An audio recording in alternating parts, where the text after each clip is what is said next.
Bonjour Gary Shapiro. Bonjour Benjamin. Comment t'appelles-tu? It's such a pleasure to see you again here in Las Vegas for CES 2025, Gary. How many years have you been running the show? How many years? Benjamin, I am honored to have you back here. We can't have CES without you, but you've been here probably as long as me. It's been a few decades. 17 years, I think. I've been a little longer, since last century. I saw a photo of you from 1980 something, probably. Indeed. So what would the Gary that did his first CES a few years ago think of quantum computing coming to CES for the first time? Quantum computing, generative AI, health technology, clean air, clean water, food technology, solutions to big problems. The earlier Gary would have think, hey man, you chose the right job. True.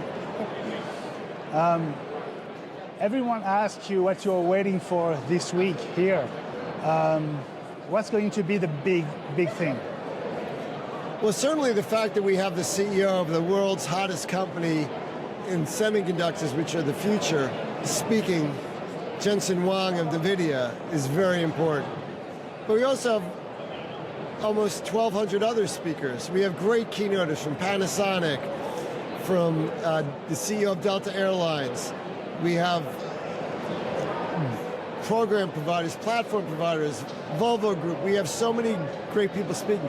But in terms of products, is that what you're asking? The products here are astounding.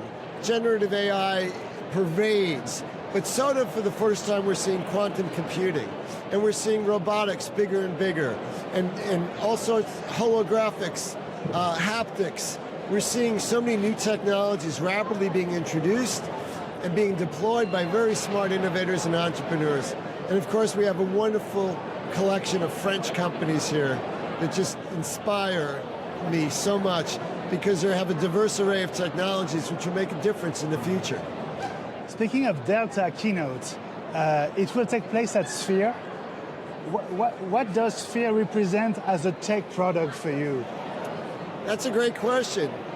The Las Vegas Sphère is a phenomenal place to have a product launch or a keynote, but it's been used almost exclusively for music entertainment, for video, but to have the first trade show speaker be a CES speaker means so much to us. Delta, who's a great partner of Air France, has been focused heavily on being the most tech-savvy airline. And for them to celebrate their 100th anniversary with their CEO at Las Vegas in this incredible technology sphere where you not only see amazing audio and video, but you feel the haptics in the seats. It's an encompassing experience that will just knock your socks and your shoes and your clothes and everything, your hair off your head. I can't wait. CES started as a radio show, radio and TV. sets and TV. And phonograph records. Yeah. I'm thinking about computers as well. How much space is left for hardware computers? They used to be stars 20 years ago, but what about now? Well, CES has radically changed.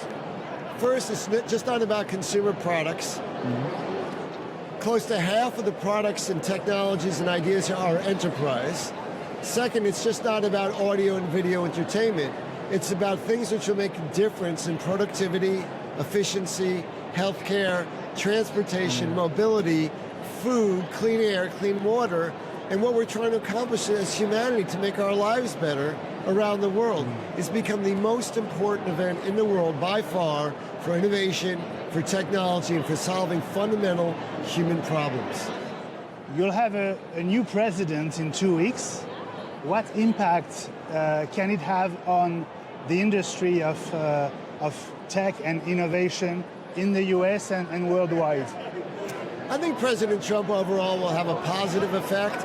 He is focused on making the United States economy strong, and a lot of our economy and stock market is focused on innovation and technology. He'll cut back some of the very highly anti-business approaches of the Biden administration, where there was regulations which were death by 1,000 knives. He has already replaced the chairman of the Federal Trade Commission with a nominee who doesn't require confirmation by the Senate, who is much more pro-business, wants big companies to be able to invest in smaller companies, so smaller companies can get the financing they need as startups, because people won't invest if they don't see an exit. So overall, President Trump, I think, will do a terrific job. There is a disagreement we have over tariffs, which are taxes and inflationary and not very good for world trade and world peace. But I think he has a history of solving some big conflicts in the Mideast. He has relationships with the foreign leaders who we disagree with, and having a discussion and a dialogue, I think, is a positive step. I'm an optimist. I've always been wrong about President Trump, but I think overall he wants the United States to be a strong country. And to be a strong country, we have to have good relationships, and we have to trade.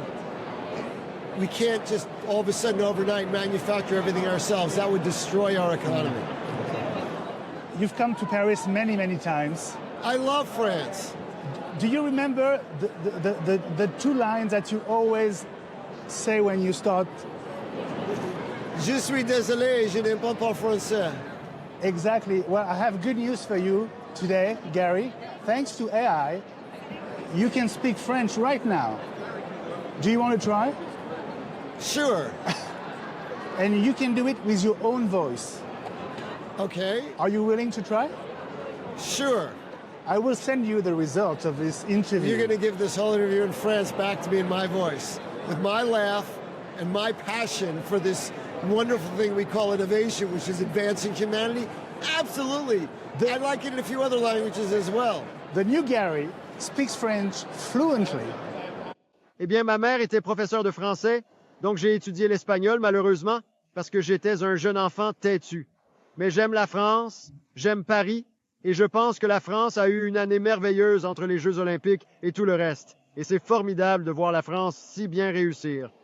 Merci, Gary, d'avoir été l'une de nos voix de la tech cette semaine au CES 2025. Je suis honoré d'être l'une de vos voix de la tech. Merci, Benjamin.